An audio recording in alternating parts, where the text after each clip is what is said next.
ambayo ni ponyo la mwili, inaitwa shifaul jasad, kwa maana ni ponyo la mwili. Ni bidhaa ambayo ni mujarrab sana, inatibu na kuondosha maradhi mbalimbali katika mwili wa mwanadamu.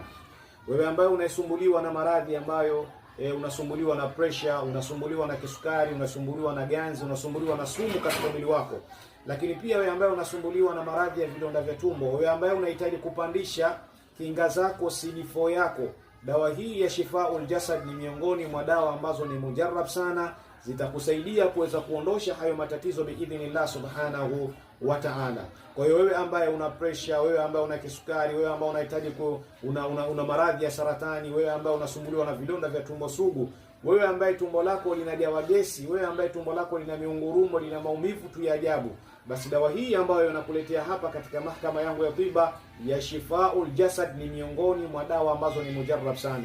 Kwa hiyo dawa hii inapatikana katika mahakama yangu ya tiba. Wewe ambaye una changamoto mbalimbali, wewe ambaye una maradhi mbalimbali, wewe ambaye umekata tamaa katika rehema ya Allah subhanahu wa ta'ala, nikwambie ndugu yangu, dawa zipo.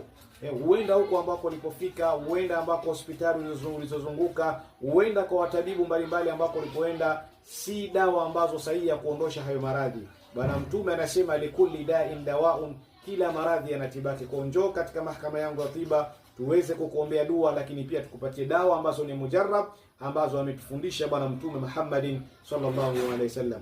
Lakini pia ikhwani, tuna